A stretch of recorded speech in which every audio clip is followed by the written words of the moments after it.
오늘은 출애굽기 4장 24절로 31절과 5장 1절로 9절의 말씀을 살펴보겠습니다. 먼저 24절서부터 31절의 말씀을 같이 읽겠습니다. 모세가 길을 가다가 숙소에 있을 때에 여호와께서 그를 만나사 그를 죽이려 하신지라.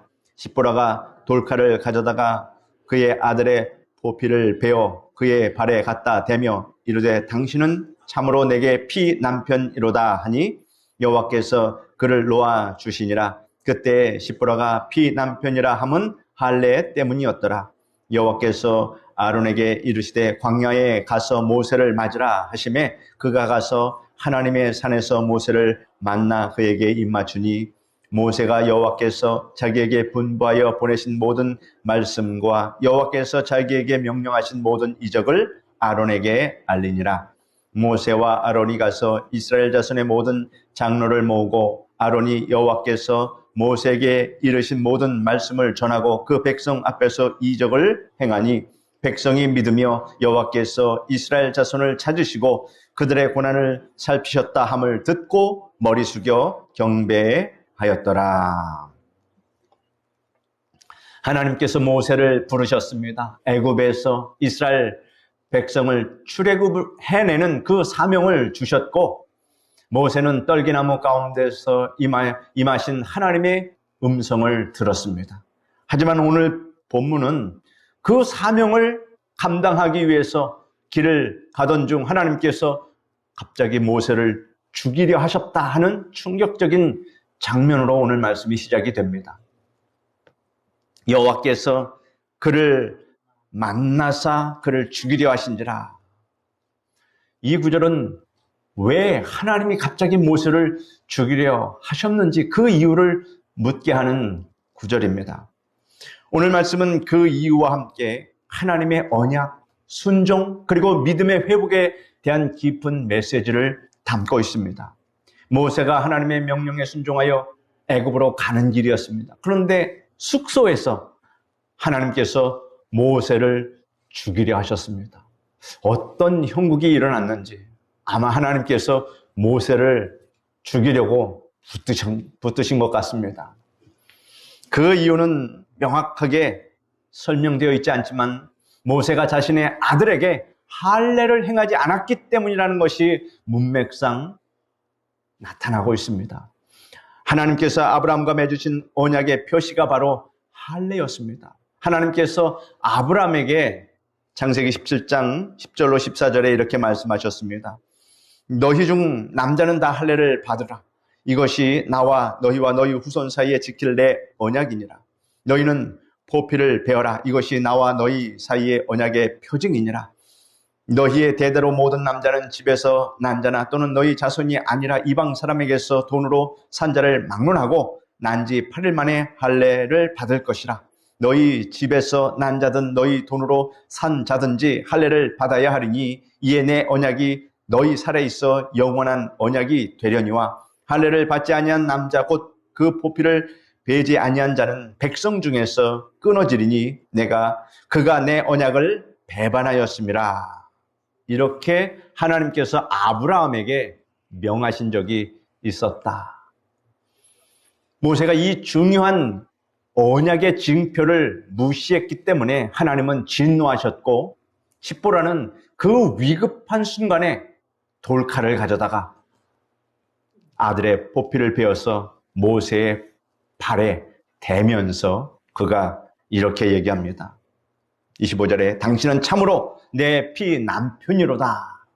여기서 피남편이란 표현은 할례를 행함으로써 남편이 피로 맺어진 언약의 사람이라는 것을 의미합니다. 이는 단지 외적인 행위가 아니라 하나님의 언약을 목숨 걸고 지키는 순종의 행위를 그 아내가 민첩하게 지혜롭게 행했다라고 하는 사실입니다. 이후 하나님께서는 아론을 보내어서 모세와 만나게 하십니다. 모세는 형 아론에게 하나님의 말씀과 하나님께서 자기에게 행하신 모든 이적들을 다 전하여 줬습니다.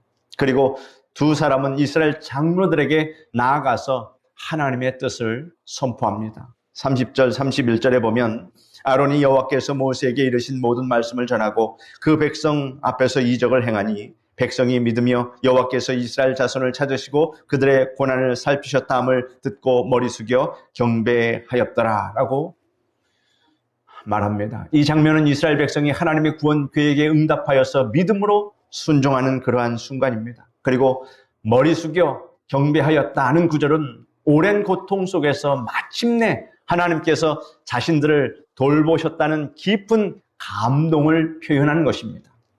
모세는 하나님의 위대한 사명을 받았지만 할례를 행하지 않은 그 불순종은 사역 자체를 망칠 뻔한 그런 중대한 문제였다라고 하는 것입니다.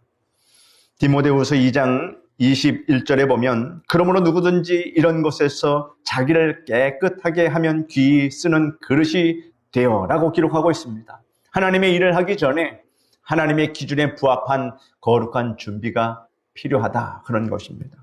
하나님께 부름을 받는 사람들은 사실 하나님께서 부르시기 전에 마음의 준비 또 모든 준비를 마치게 하십니다. 그래서 하나님께서 준비가 된 자를 부르시는 것입니다. 그런데 준비가 부족하면 이와 같이 모세와 같이 큰 일을 당할 뻔하다라고 하는 사실을 우리가 또한 발견할 수 있습니다. 하나님은 우리의 재능보다 순종과 정결함을 먼저 보신다라고 하는 것입니다. 모세 안에 십보라의 행동은 우리에게 깊은 교훈을 줍니다. 종종 하나님의 언약과 가정의 신앙은 부모, 특히 아버지의 책임이 막중합니다. 모세가 이를 게을리했을 때 아내인 십보라가 이를 행함으로 가정을 구한 것은 오늘 말씀 속에서 참 우리에게 큰 교훈을 줍니다. 부모의 신앙이 자녀들에게 끼치는 영향력은 실로 막중합니다. 잠언 22장 6절에 보면 마땅히 행할 길을 아이에게 가르치라. 그리하면 늙어도 그것을 떠나지 아니하리라 라고 말씀하고 있습니다. 부모의 신앙 훈련은 자녀의 일생을 좌우하는 영적 방향성을 결정합니다. 어린 시절 받은 신앙교육은 자녀가 방황해도 돌아올 수 있는 기준과 길잡이가 됩니다. 오늘날 우리는 할례 대신 그리스도의 보혈로 맺은 새 언약 아래 있다고 하는 사실을 여러분 아시기를 바랍니다. 골로새서 2장 11절에 보면 또 그 안에서 너희가 손으로 하지 아니한 할례를 받았으니 곧 육의 몸을 벗는 것이요 그리스도의 할례니라 라고 말하고 있습니다. 우리가 그리스도를 믿고 세례를 받는 것은 하나님의 백성임을 선포하는 것과 구원받은 성도임을 공표하는 것입니다. 사랑하는 성도 여러분, 오늘 본문은 충격적인 시작에서 은혜로운 결말로 이어집니다. 하나님의 진노는 순종을 통해 풀렸고 이스라엘 백성은 하나님의 구원의 소식을 듣고 경배하게 됩니다. 우리 또한 말씀의 순종을 통하여서 하나님의 진노의 불을 피하고 하나님을 기쁘시게 하는 삶을 살아야 될 줄 믿습니다. 특히 모세가 할례를 게을리했을 때 아내인 십보라가 지혜롭게 이를 즉각적으로 행함으로써 모세와 그의 가정을 구했다는 이 사실은 우리가 참으로 신중하게 깊이 생각해 보아야 할 일이라고 하는 것입니다.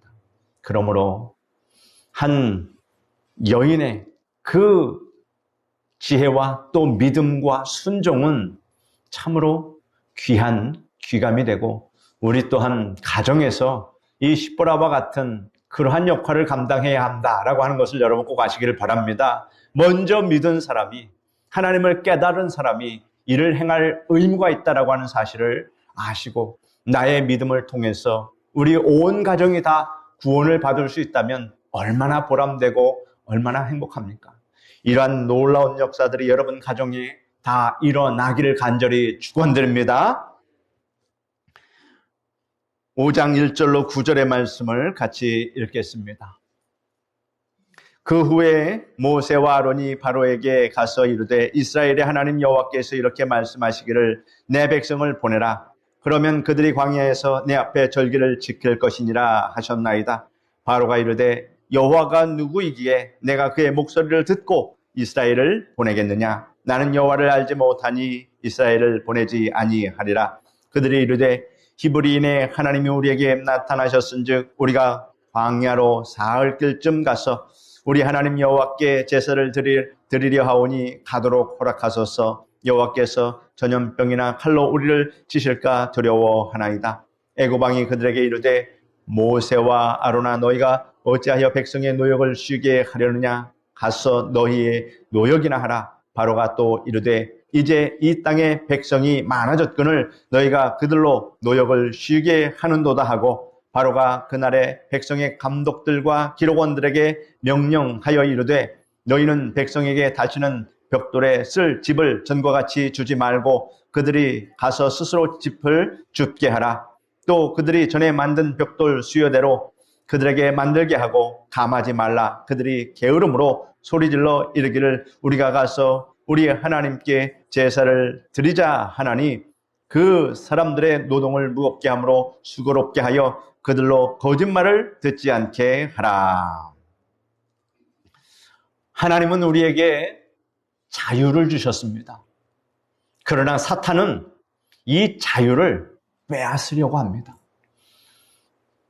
자유민주주의 국가와 공산주의를 인용으로 하는 국가를 비교해보면 공산주의자들은 자유를 빼앗는 사탄의 종인 것을 우리는 알 수 있습니다. 출애굽기는 자유를 빼앗긴 이스라엘 백성이 애굽의 압제에서 벗어나 하나님을 섬기는 백성으로 회복되어가는 그 과정을 그립니다. 오늘 본문은 그 거대한 여정의 시작점에서 애굽의 바로왕과 정면 충돌하는 그런 장면을 우리에게 보여줍니다. 모세와 아론이 바로왕 앞에 서서 하나님의 명령을 선포합니다. 이스라엘의 하나님 여호와께서 이렇게 말씀하시기를 내 백성을 보내라. 그러면 그들이 광야에서 내 앞에 절기를 지킬 것이니라 하셨나이다. 라고 바로왕에게 이렇게 하나님의 메시지를 선포합니다. 하지만 이 요청은 거절당할 뿐만 아니라 오히려 더 큰 억압을, 탄압을 불러옵니다. 내 백성을 보내라. 이 말씀은 단순한 요청이 아닙니다. 창조주 하나님의 주권적인 명령이었습니다. 이스라엘은 애굽의 종이 아니며 하나님께 속한 자유 백성이었습니다. 하나님은 그들의 억압에서 해방시켜서 하나님께 예배하는 백성으로 다시 세우기를 원하셨다라고 하는 사실입니다.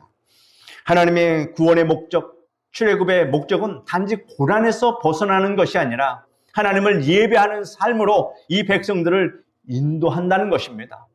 출애굽기 3장 12절에 보면 네가 그 백성을 애굽에서 인도하여 낸 후에 너희가 이 산에서 하나님을 섬기리니 이것이 내가 너를 보낸 증거니라. 이것이 내가 너를 보낸 이유다 하는 것입니다. 바로는 하나님을 알지 못한다고 합니다. 뭐라고 얘기합니까? 여호와가 누구이기에 내가 그의 목소리를 듣고 이스라엘을 보내겠느냐 이렇게 말합니다. 이것은 단순한 무지가 아니라 교만하고 오만한 권력자의 저항, 즉 사탄의 목소리입니다. 이 구절은 세상 사람들이 하나님을 대하는 태도와 똑같습니다. 하나님이 누구신데 내 인생에 간섭하시는가? 바로의 반응은 모든 인간의 타락한 본성에서 비롯된 불순종의 모습입니다. 바로는 바로 하나님을 경외하지 않는 이 세상 사람들의 모형이었다라고 하는 사실입니다. 시편 14편 1절에 어리석은 자는 그의 마음에 이르기를 하나님이 없다 하도다. 어리석은 자가 누구입니까? 하나님을 경외하지 않는 자들. 하나님이 없다고, 하나님이 있으면 내 눈에 보이게 하라. 하나님을 믿느니 차라리 내 주먹을 믿고 살겠다라고 말하는 사람들 쉽게 만나볼 수 있습니다. 복음을 전하다 보면 하나님이 어디 있냐고, 그렇게 하나님이 누구냐고 이렇게 오히려 당당하게 따져 묻는 사람들이 있습니다.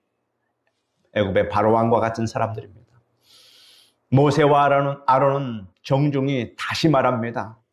3절에 보면 우리가 사흘쯤 가서 우리 하나님 여호와께 제사를 드리려 하오니 하였습니다. 그러나 바로는 아론아, 너희가 어찌하여 백성의 노역을 쉬게 하려느냐? 가서 너희의 노역이나 하라.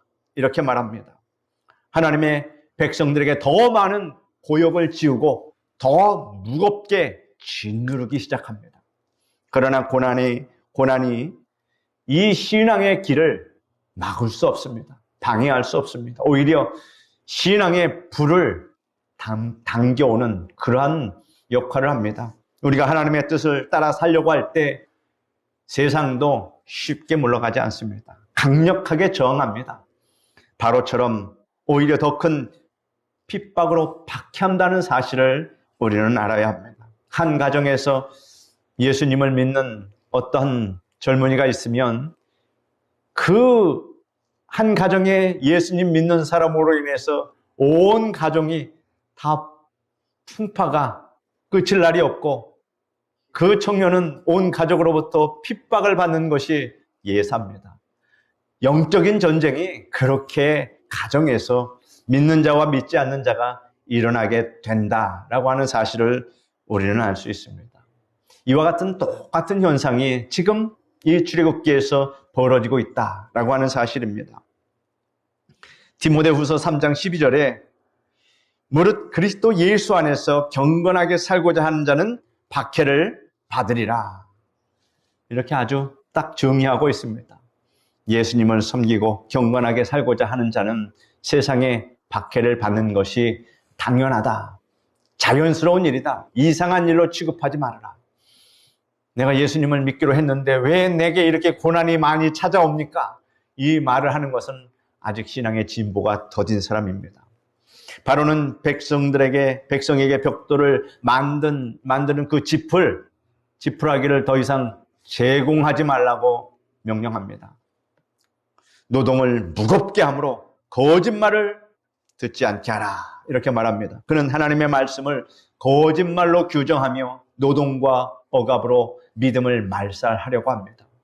세상이 지금 그러하지 않습니까? 그러나 하나님은 이 시련을 통해서 백성들의 간절함과 믿음을 더욱더 강하게 만들어준다라고 하는 사실입니다.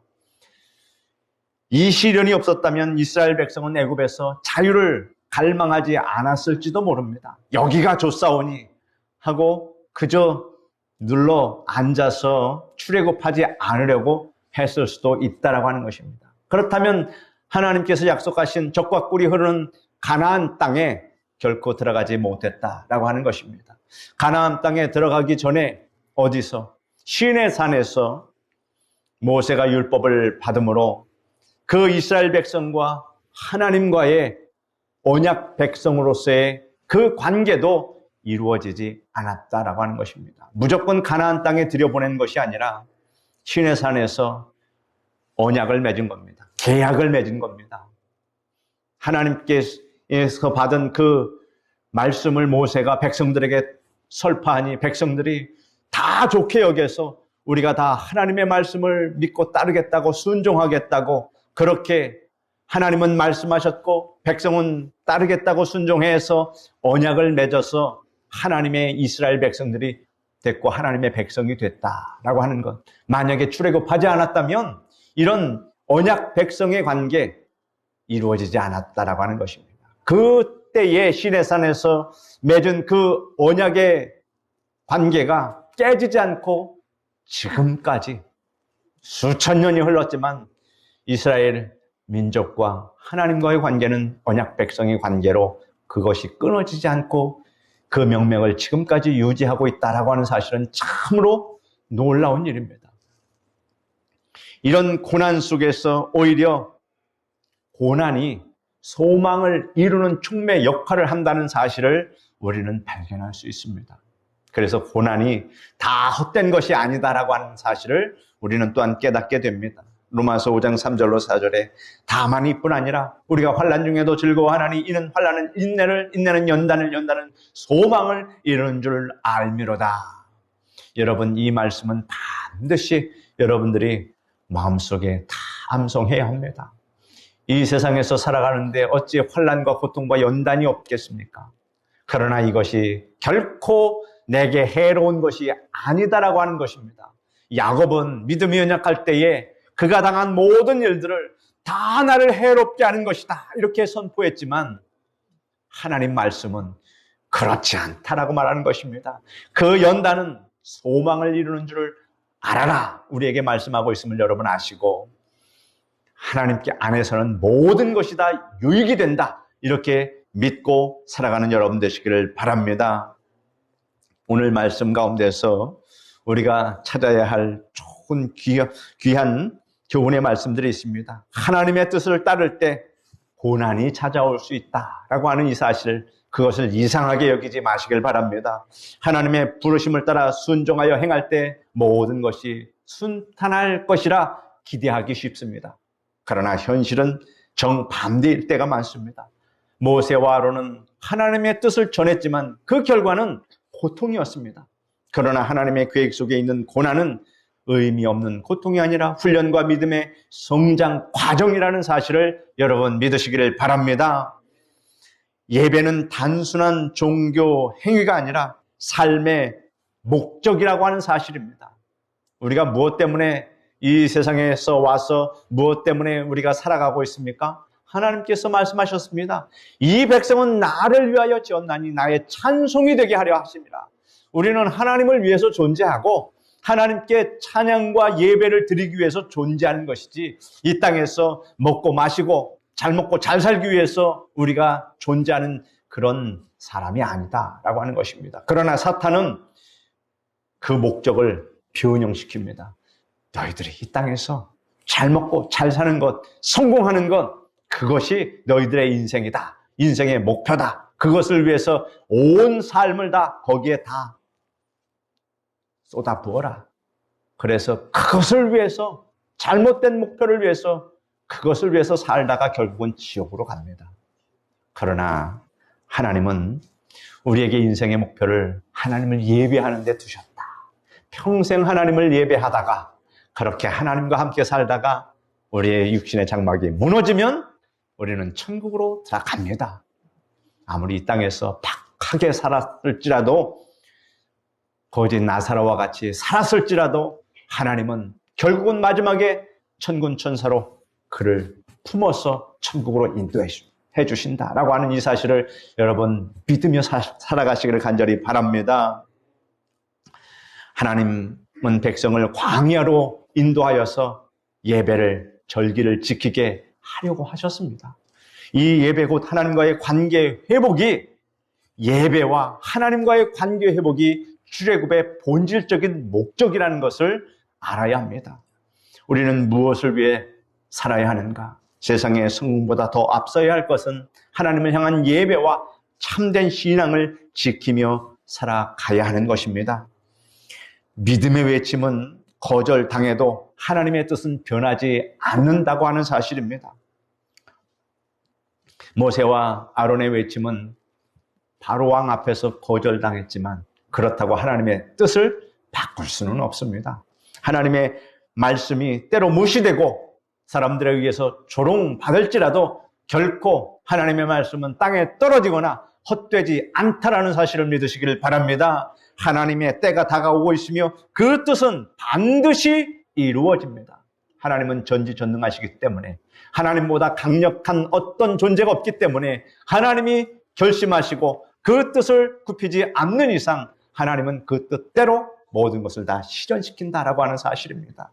그런데 하나님은 이랬다 저랬다 하시는 하나님이 아니라 딱 말씀으로 확정해 놓고 그 말씀대로 우리들이 그것을 믿고 따라 순종할 수 있도록 그렇게 역사하신다라고 하는 사실. 그러므로 우리는 하나님의 말씀을 예측할 수 있고 또 앞으로 어떻게 일이 될 것인가를 우리는 예상할 수 있으니 우리는 확실한 믿음을 더욱더 가질 수 있다라고 하는 이 사실을 우리는 알아야 합니다.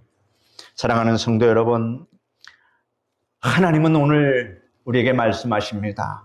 내 백성을 보내라. 그들이 나를 예배하게 하라. 이렇게 말합니다. 하지만 세상은 이렇게 말합니다. 하나님이 누구에게 예배할 시간에 일이나 해라. 이렇게 세상은 외쳐댑니다. 기막힌 말들입니다. 믿음을 지키며 신앙생활을 한다는 것은 지금 영적 전투를 하고 있다는 것과 똑같은 말입니다. 여러분은 사실 영적 전투의 선봉에 서고 있다. 왜냐하면 신앙생활이 그런 겁니다. 영적인 전투입니다. 여러분의 영적인 전투에서 하나님이 함께 하심으로 날마다 승리케 하여 주심을 믿으시기를 바랍니다. 이 영적 전투에서 항상 승리하는 여러분 되시기를 간절히 축원드립니다. 기도하겠습니다. 거룩하신 하나님 감사합니다. 우리가 주의 말씀을 이렇게 상고하면서 그 말씀의 깊은 뜻을 우리가 하나님 한글 한글 다 생각하면서 이렇게 묵상하니 감사를 드립니다.